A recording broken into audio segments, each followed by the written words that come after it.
friends, I'm Kat, and welcome to the Crime Chat. I am your forensic femme fatale. Natalie is your true crime addict connoisseur. We're just two normal girls obsessed with dark crimes, evil minds, and occasionally the unknown. And here's your disclaimer, chatters. The following Crime Chat does contain adult content and will have some violent scenarios today, so your listener discretion is advised. You've been warned. And before we get into today's crime chat, Kat, what have you been up to? I'm home. Yay! Welcome home. Thanks. I got home and got right to work. We're getting ready to go on a cruise. So trying to get some things done before then. But last night, so do you remember a couple of months ago, I was telling you about a movie called The Fountain of Youth? Yes. Has John Krasinski in it, Natalie Portman. We watched it last night. It's out on Apple TV. And it was really good. Really? Yeah. Very National Treasure vibes. Ooh, okay. Yeah. But a little bit more supernaturally-ish. Really? Yeah. It's a good storyline. It's a bit of adventure kind of thing, you know. And they find the Fountain of Youth. Nice. I gotta check that out. Okay. Did you know Oh boy. there is the Wicked Bible? No. Wiccan or Wicked? Wicked Okay. with a D. All right. I learned in watching the movie that there's something called a Wicked Bible. So King James was king of two countries. It was England and I want to say France, but I don't remember off the top of my head. And that's how he came out with the King James version of the Bible. He had it rewritten.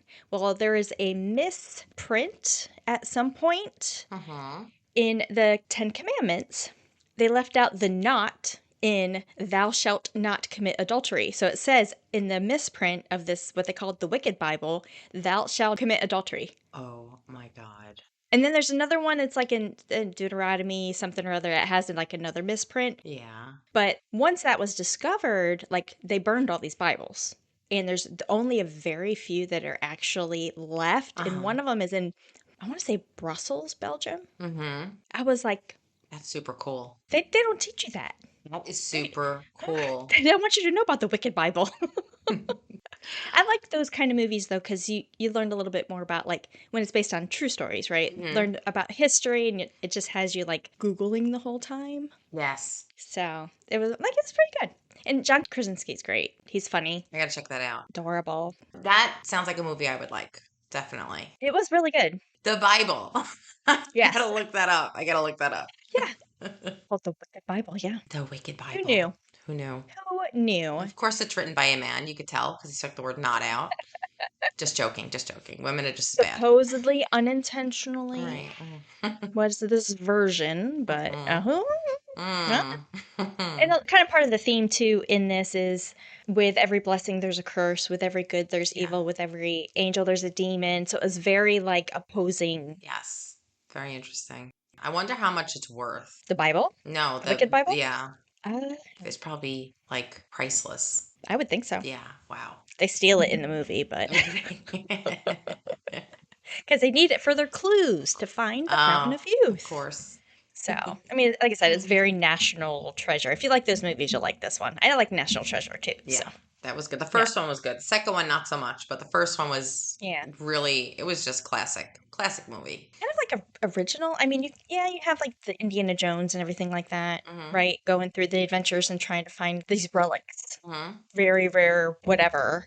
It's a thumbs up from me. Okay. But you also know that I'm not the best movie critic, so I'm easy to please. But that's it. Just getting ready to go vacay. Yes. Oh my God, I'm so jealous. Yeah. That sounds like it. You're going to go diving, right? So, okay, how this all came about, my brother wanted to take his wife for her birthday. Birthday's in June, to go on a cruise. She had never been on a cruise before. And so he called us last year and was like, hey, I want to take her on a cruise. You book it and we'll just mirror whatever you do. And no, we like to go in the spring and then in the fall, like early in the year and then later in the year. Summertime, 1, fucking hot. Yeah. 2, fucking kids. But that was the best time for them because their kids will be out of school and can be, with relatives or whatever, right? Well, circumstances happened. They weren't able to go. So Chris and I were like, we didn't have a cruise book this year. Let's just keep it. So we're just winging it. All the ports we've been to before, so we're not doing any excursions. We're just gonna go, like at San Juan, we're gonna go down to the fort. Mm-hmm. We're gonna walk around there. I had a guy that I worked with when I was in Indianapolis recommend a restaurant in Okay. Old Town San Juan. So we're gonna hit up that restaurant. Mm-hmm. And Dominican Republic round. I mean, just kind of putz around. Maybe enjoy the ship while everybody else is off. Yeah. We haven't been on this ship before, so it's on one of their bigger ships, which Mm-hmm. means there's gonna be a lot of fucking people. Yeah. And you probably have like a casino. That's where you catch me. Oh yeah. The casino. Oh, all the time. Mhm. We play the casino so much we get casino credit. Yeah. So the last one we went on, I had $100 in casino credit, and I was up like $300. That's like $300 of free money. Yeah. I still was in the positive by the time we left, but that was day one, and I was like, I don't think I can make this last for 10 days. But what about you? So I just got back from my trip. I went to Tennessee Yes. to visit a girlfriend and had an amazing, amazing time. What was your absolute favorite thing? We did go to Nashville, which I have to Mhm. say was probably my favorite. Okay. My favorite place in Nashville was Jelly Roll's place.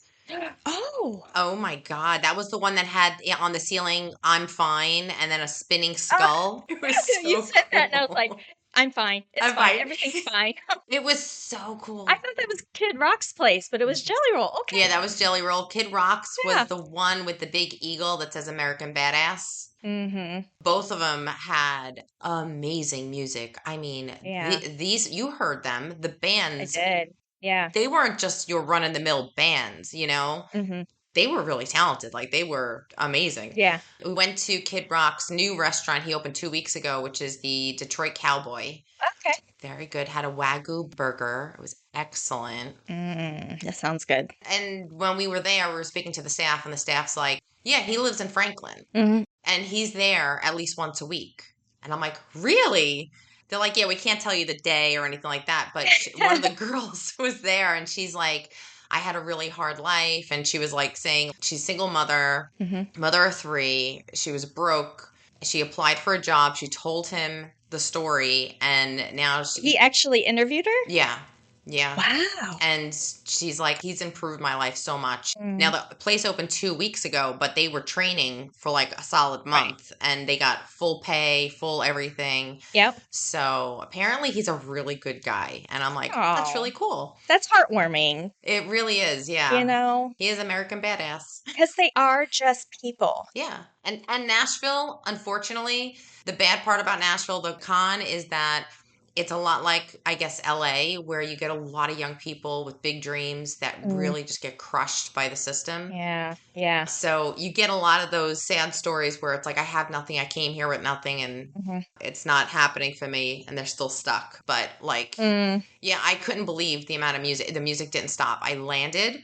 So my flight was delayed a day and a half. I forgot to tell you. You had a trip just like I did to get to Indianapolis, but you didn't have to sleep at the airport. No. They canceled it before I left, and then they rebooked it or whatever for the next day. Yeah. So I never got to the airport, thank God. But it was just storms. There was a lot of storms happening, and the plane. Yeah. I took Allegiant. I do not recommend taking Allegiant. I felt like I was in a tin can. It was so small. The plane is so flippin' small. Yeah. So I'm thinking that's another reason why it got delayed, is because those small planes really can't handle the weather like those big suckers. So, yep. Other than that, yeah, it was a nice vacation. It was a calm one, you know. Did you lumberjack while you were gone? I did not. I took a vacation from that too. Well deserved. You needed it. Yeah, it was nice. Needed it, you know. I think we should all do like a Nashville meetup. Centralized too, you know? Yeah. I think it would be. I know you're going to New York, but this is so much better than New York. New York doesn't even compare to Nashville. No, it doesn't compare. Like the city itself. Yeah. Nashville is so much cleaner. Sure. And just the vibe is just better. Yeah. Where, New York is great and all, but I don't know. I need your escorting abilities. I will escort you. And understanding the subway system, because that's going to be my means of transportation. I'll make sure that you don't get lost and that you don't run in front of any yellow cabs. I mean, get lost. I know this. Girl, but you know what? I'm a little scared for you because I'm terrible at directions. I can't find my way out of a closet. Oh. Good thing about New York is it's a grid. You can't get lost. Watch me. But I will get lost. So that's it. That's all I've done. Okay. Yeah, it was fun. Okay, so today you didn't tell me who you're doing the story about. You said it's a crime and cosmetics. Okay. Yeah, we haven't had one in a couple of months, right? Okay. Oh, shoot. What was the last one we did? Andrew Lester. Oh, that's right. That was the last one we Oh did. my God. And that was in May. That was a crazy one. That was nuts, that one. Okay. Yeah. So, restraining orders. Yay. It's a fun topic. Yeah.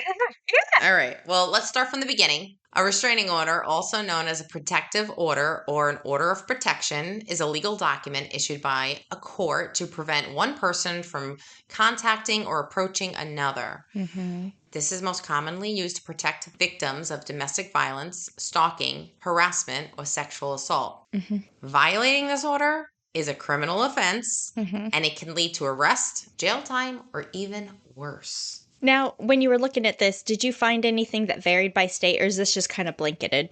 I did kind of like refer to the states. I tried to go into little detail without going into too much. Sure. So now, where did this concept come from? Mm-hmm. It all began in the 1970s during a time when the U.S. was just beginning to confront the hidden epidemic of domestic abuse. Mm. Before that, domestic violence was largely treated as a private family matter. Mm-hmm.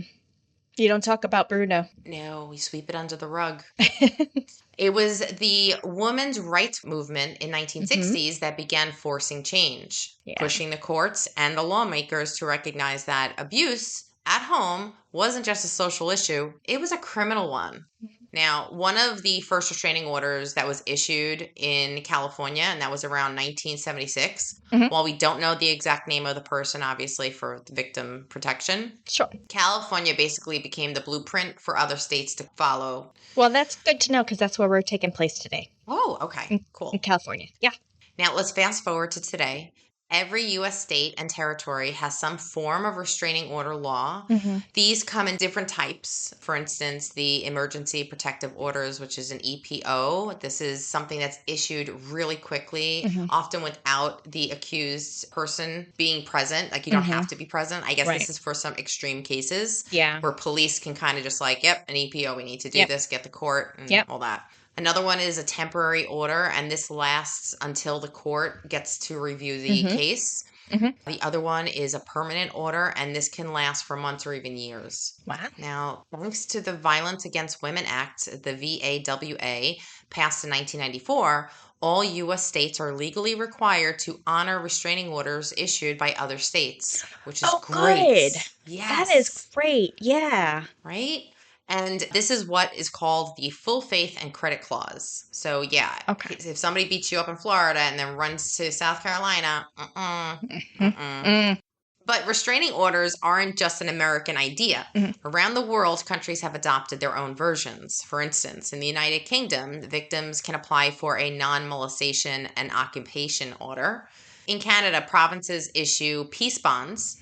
And in Australia, they are called the Apprehended Violent Orders, or an AVO.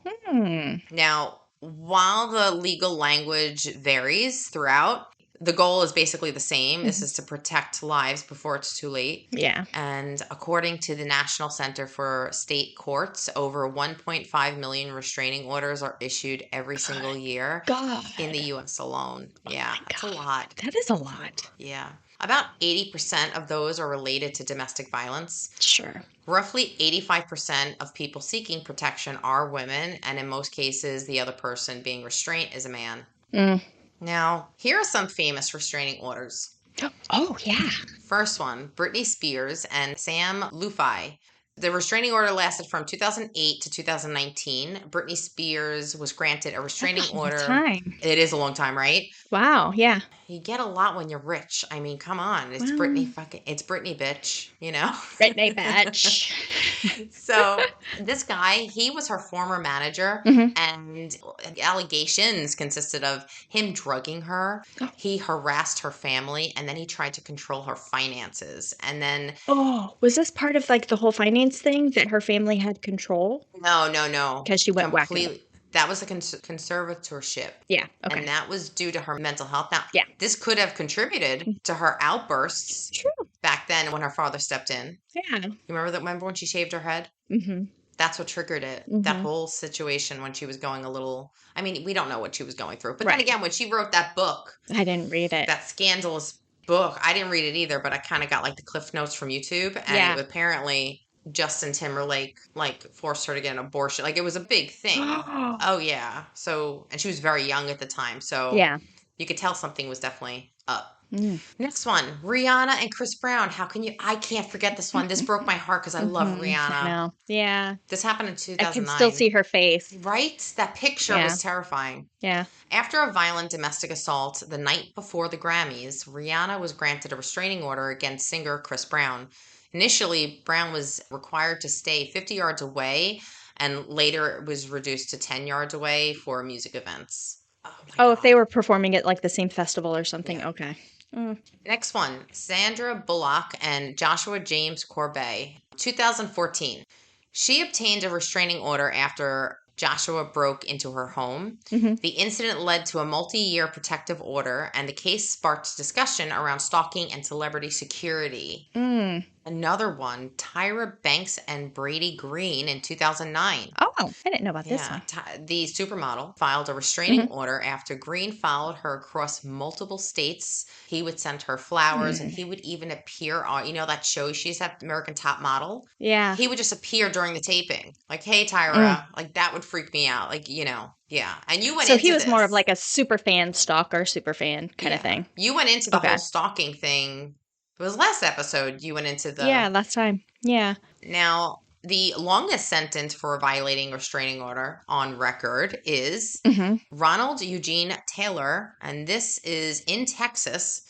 Ronald was sentenced to 99 years in prison for repeatedly violating a protective order against his former girlfriend. Clap. Yes, thank you. Taylor had violated the same restraining order over 20 times, engaging in stalking, harassment, and threats despite multiple arrests and short-term sentences. A judge in Harris County, Texas, ultimately handed down the maximum sentence allowed due to Taylor's history of escalating violence and disregarding court orders. Yeah, that's a smackdown if I ever heard one. Yes. Bye-bye. But yeah, seriously. There is a debate behind restraining orders. Now, despite their intent, 20% to 40% of restraining orders are violated depending on enforcement of the situation. Yeah. And not everyone agrees with how they're used. Some of the most controversial aspects include, 1, false allegations. That happens a lot, especially in contentious divorces or custody cases. Yes. Next one is ex parte orders, which are issued without notifying the accused, raising questions of fairness. I mean, so, like the person, I didn't know. They'll find out in the mail. And the other one is public stigma, since being the subject of a restraining order, even unfairly, can damage a person's career, housing opportunities, and social life. Sure. Victims may feel a false sense of safety, and some abusers become more dangerous once the court is involved. So here are some pros and cons. The good, a restraining order offers immediate legal protection. They create a paper trail that could be used in criminal proceedings. And they also provide a sense of empowerment and emotional safety for the victims. Yes. The downside is they're only effective as the system that is enforcing them. Right. In other words, if the police are not taking them seriously, or if they're not answering the call, or Yeah. Another side, they are being misused in some cases where there are false reporting. Yeah. And another one is they really don't physically stop someone from harmful intentions. So it's a piece of paper. That's, you know something? When I was going to school, that was one of the attorneys that I was working for at the time. He said, he goes, most domestic violence victims end up abused with the piece of paper in their pocket. Like it doesn't stop anything. Yeah. It's just false sense of security, maybe a little bit too. Yeah. Which might be the case today. I don't know. So restraining orders sit at the intersection of law, fear, freedom, and protection. They've saved lives, but they've also sparked debate and exposed flaws in our judicial system. Whether you're a survivor or a legal nerd or just curious, understanding how these orders work and how they sometimes don't is the key to understanding the justice in action. Yes. So that is my intro on restraining orders. Perfect. Awesome. Perfect. You gave all that background because we are going to touch on restraining order today. Oh boy. So today's Crime and Cosmetics takes us behind the scenes of one of Hollywood's award-winning makeup artists. Unlike the cinematic transformations that she created, her own story of resilience is permanently painted with brushstrokes of her survival. Ooh, love it. Love it. On May 24th, 2024, an arrest warrant was issued for 34-year-old Nick Pasquale, who was wanted on numerous charges, including attempted murder. The day before, at 4:30 in the morning on May 23rd, 2024, Nick broke into the home of his 35-year-old estranged girlfriend, makeup artist Allie Shehorn, and then allegedly stabbed her more than 20 times, leaving her for dead. Oh my God. Now, I have to say allegedly because this is still an ongoing case. He has not gone to trial. This is new. This is fair. This is Yes. 2024. Wow. Okay. Yeah, just over a year. Yeah. Wow. Now, the warrant was issued after they discovered Allie was granted a restraining order, temporary restraining order, because, I kind of get to it, but against Nick just 3 days before the attack. Wow. At the time, Allie had no idea that within days she would be fighting for her life. A very talented Hollywood makeup artist and special effects producer, Allie Shehorn is known for her work on movies such as Rebel Moon, Mean Girls, and Babylon. Ooh, okay. Allie met Nick on the set of Netflix's Rebel Moon movie, directed by Zack Snyder, which came out in 2023. Nick is an actor and producer, mostly known for starring and producing a movie called Poor Paul. It won the 2022 Best Feature category from the Gully International Film Festival. Mm-hmm. He is also credited with movies like A Demon's Destiny, The Lone Warrior from 2009, and Abundant Sunshine, also in 2009. He's made television appearances, like How I Met Your Mother, 2011. So if you look up like news articles about him, it'll say like the How I Met Your Mother actor. He was in one episode in 2011. But that's because it's like that's what's most familiar to people. I didn't recognize anything else that I do recognize Rebel Moon just because, Netflix nerd. So, but I haven't watched it. And then he also made an appearance on America's Most Wanted in 2021 as an actor, I'm assuming. Okay. Like a reenactment. I tried to find it. I wasn't able to. So, chatters, if you look for it, let me know. Now, the previously issued restraining order detailed that Nick attacked her on a number of occasions, including hitting her with a belt on January 29th, 2024, breaking down several doors in their home on March 6th, and then raping and choking her on April 14th. Allie's statement in the restraining order said, quote, "He started yelling and screaming at me, which happens when he's under the influence," end quote. It also stated that Nick slapped Allie across the face as she was trying to get away from him, pulled her hair from behind, and then slammed the back of her head onto the floor. Oh my God. She hid in her roommate's bedroom. Her roommate is who she considers her surrogate mother. Her name is Christine White. Nick tried to go in and like break down the door, and I guess he apparently had broken other doors in the past too, like trying to get to her. When she unlocked the door, he slammed it into her, knocked her on the ground, repeatedly slammed the door to her head, which gave her a concussion. Oh my God. Nick also threatened Christine, who was there, because it was in her room, and when she called 911. Wow. Allie also asked for a protection order for Christine, because Christine lived with her, and then the couple's white husky mixed dog, Riley. The court did grant a temporary restraining order, and Nick was to stay 300 feet away from her home, her workplace, and her vehicle. Although Nick was arrested and charged with felony domestic violence, according to LAPD booking records, he was able to bond out of jail the same day, leaving him free to attack Allie again 3 days later. Oh my God. She lives in Sunland, California. Nick allegedly broke into the home, and then he stabbed her repeatedly and fled. Christine said that she found Allie bleeding out with injuries to her neck, up and down her arms, defensive wounds, and on her abdomen. Wow. Wow. Christine said, quote, "I just told her to keep her hand on her throat and stop the bleeding. This is not the kind of thing that should happen to anybody," end quote. Wow. So when Nick fled, he was found detained at the U.S.-Mexico border at a checkpoint in Sierra Blanca, Texas. He was extradited, like from what you were saying, like states have to recognize it, right? So he was extradited back to Los Angeles to face charges. On May 29, 2024, Los Angeles County District Attorney George Gascon released a statement saying, quote, "My thoughts and heartfelt sympathies are with the victim in this horrific event," Our office, including our Bureau of Victim Services, extends our support and resources to her as she embarks on the long and difficult journey of healing from both the physical and emotional trauma inflicted upon her. This heinous incident is a stark reminder of the dangers of domestic violence. We will ensure that the individual responsible for this egregious act is held accountable for their actions. End quote. Strong statement. Yeah. Now, Allie has endured numerous surgeries, and she did right away, like within the first day that she was there, to stop bleeding. She's had numerous surgeries to repair the tendons in her hands, and I also have pictures. So there's been some pictures that have been posted of her like post-recovery and that kind of thing. But her friends are just amazed at her resilience. Friend Christopher Wayne said he was astonished how Allie was able to make it through that night.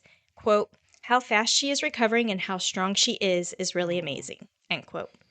Another friend, Emily McDonald, whom Allie and she bonded over their mutual love for horses, said that even though Allie would require a long hospital stay and months of physical therapy, her resilience, humor, and strength of character are carrying through. She said, quote, "She has been in really good spirits and has been comforting all of us, which is kind of how Allie is. Aww. Even when she's at rock bottom, she's still looking how to lift other people up." End quote.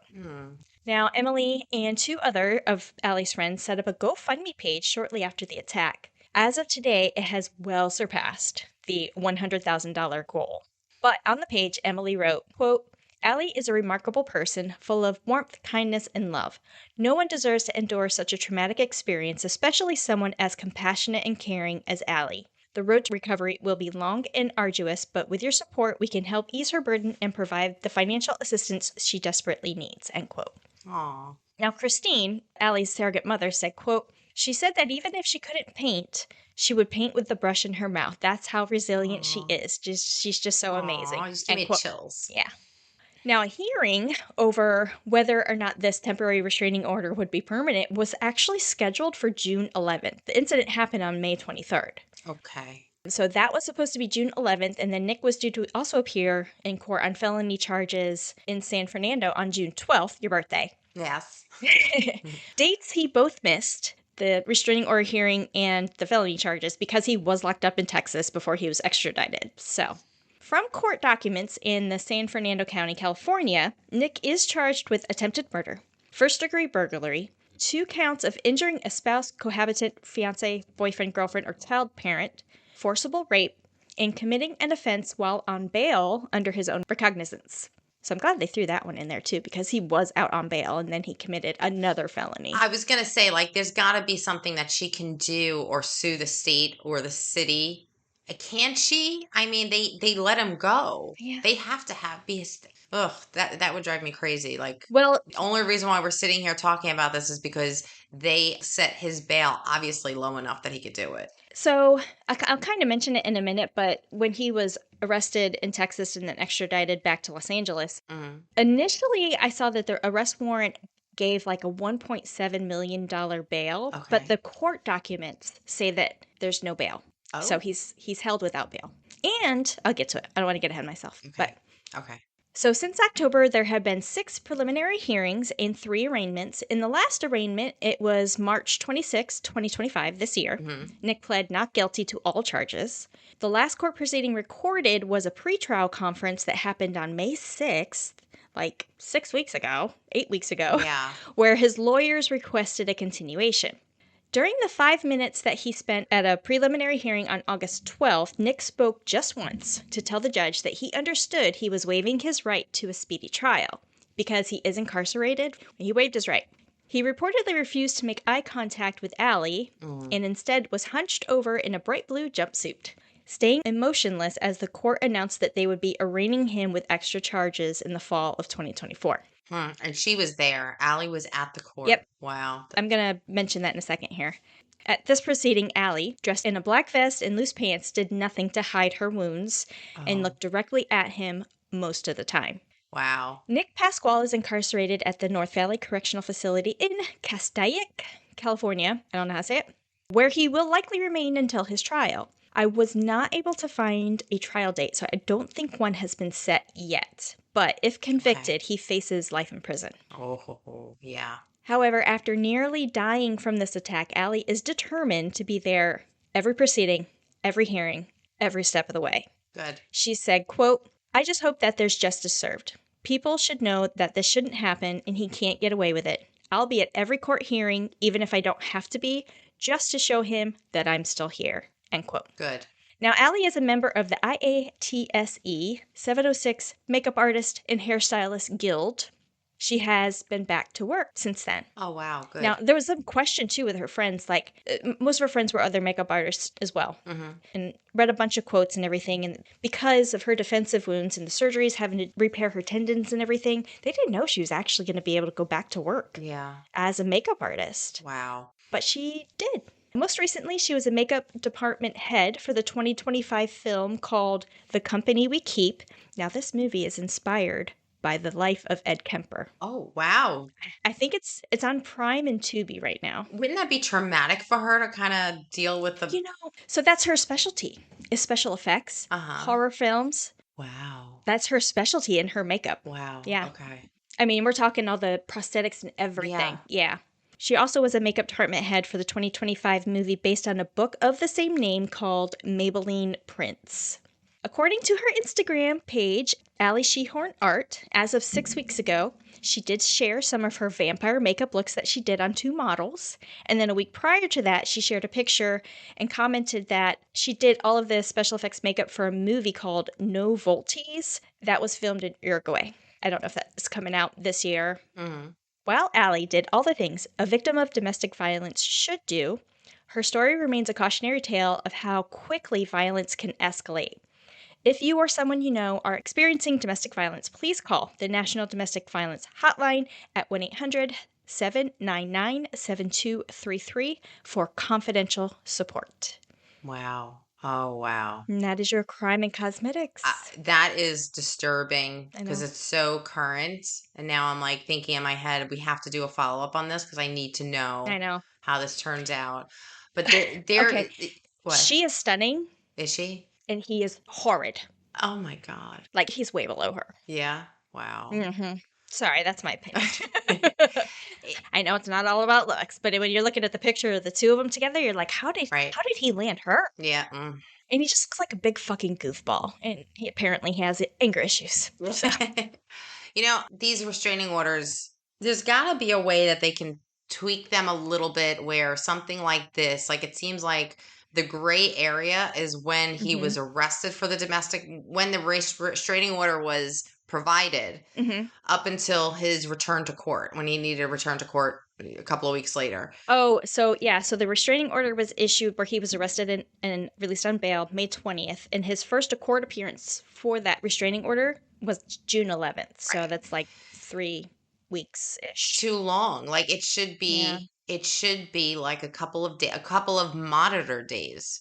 Like the police, they should slap on an ankle bracelet if you have a restraining order. Yeah. If only if you have a court appearance coming up, like within reason, like 3 weeks. That should be shortened to within a week. You know what I'm picturing right now? What? You know how dogs have electric fences and they have that thing that goes around their neck? Yeah. Like that should be a barrier around him. Like make it really humiliating. Well, I mean, it just seems like if you are physically a danger to somebody like that, and there is a court hearing coming up, so it's one of those temporary restraining orders, there needs to be some level of like police involvement where they're checking on you or something. I mean, you're still free to go home, but like, there's got to be something more. And there's no statements necessarily that have been made on her part how she felt. Like if she did feel like maybe it was a false sense of security with this restraining order being temporary restraining order being granted.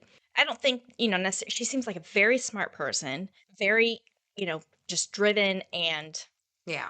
So I don't want to necessarily, I don't feel like she would have fallen into that, but I didn't find any statements, and she's not very covered.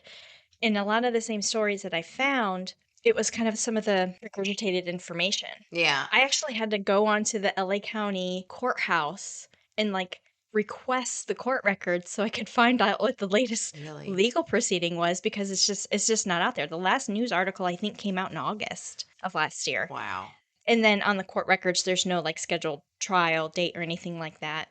but I'm hoping it'll be soon. I mean, I'm sure it's still under investigation, but it seems like it's a pretty open shut Yeah, case. I just feel like the court could have done more. It's not, you know what it is? It's not like the stalking, this harassment. There's all these things that you can Mm-hmm. file a restraining order on, but he literally beat the crap out of her in The shit front out of of a her. witness. Mm-hmm. Yeah. I mean, when it escalates to that point where there is, Yeah. like I think there needs to be more pressure on the Yeah. police to just keep a pin in that and like, Mm-hmm. I don't know, Like but we might need to pay attention to this a little bit more. Like, yeah. yeah. Thank God Yeah. she's okay, and I can't wait to check Absolutely. out her Instagram. Yeah, her amazing. Like Now you got me thinking Allie Sheehan, Shehorn. Shehorn. Mm-hmm. She's won 3 awards for her makeup. Oh, she is beautiful. Oh my God. Yeah. Oh wow, look at her makeup. It's stunning because she's has a lot of pictures on her Instagram too of the work that she's done. So I'm looking at the work, Yeah, the makeup, the special yeah, effects that she does. yeah. Wow, she's really talented. So she won Best Makeup Short Film in 2018 at the Five Continents International Film Festival. She won Outstanding Achievement for Best Special Makeup in 2022 at the Indie X Film Festival. And then in 2023, Best Special Effects Makeup for the Hollywood Blood Horror Festival. She was also nominated for the 2017 Terror Film Festival. So she's, I mean, award-winning, stunning. I'm following her Instagram and I just sent a friend request on her Facebook because this girl's amazing. You could tell, Yeah, you could see it in her picture. She's got an amazing yeah, vibe. You can tell. It's just like, absolutely. I'm very happy she's okay. I mean, so it's no wonder he was attracted to her, but I mean, I think Yeah. she should know her worth at the same time. But I also know how those fuckers are. They get you sucked in. They love bomb ya. Yeah, and Yep. you're like, "Oh my God," before it's too late, you're like, "This is horrible." Yeah. Yeah. Oh my God. All Yeah. right. Well, So, thank you for doing that. And you're we are welcome. definitely going to get an update on this. We're going to need Yes, one. have to. We have to. Awesome. Well, we wouldn't dream of leaving you chatters. For more chilling details and twists in this case and many others, check out After That Crime Chat, available exclusively on our Patreon. And if things come out, we'll definitely be posting, and we will have to talk about a follow-up, kind of what the latest is. Yeah, well, we haven't had a Crime Chat update in a while. We haven't. You're right. You're right. Should do that. Well, don't forget to follow us on all of our socials. Crime Chat with Nat and Kat on Facebook, Instagram, YouTube, TikTok, X, and Rumble. See what we got going on, including some, hopefully, case updates. Yes. Speaking of case updates, next time we need to talk about Karen Reed. Oh my God, you read my mind. Okay. Yes. Yes. Because you can fall on either side of that one. Yeah. It's crazy. Crazy. Okay. So if you want more chilling content and behind the scenes chaos, become a VIP chatter to our Patreon. You'll unlock bonus episodes, bloopers, exclusive sneak peeks, and even free merch. And yes, we've got some criminal goodies in the works. So support the show, fuel your obsession with the weird and the wicked, and join the Crime Chat crew in style. And be sure to check out our next episode. Natalie's story is coming out on July 12th. But as we're doing this season, July 5th, we are re-releasing some of our favorite episodes. But this one is going to be more of like a time frame. So we're going to re-release episode 102, The Shark Arm Murder Case, in honor of July and Shark Week, starting July 20th. Yes, that was a fun one. It was. Yeah, you don't want to miss it. You don't want to miss it. We'll see you next time, chatters. Bye. Bye-bye.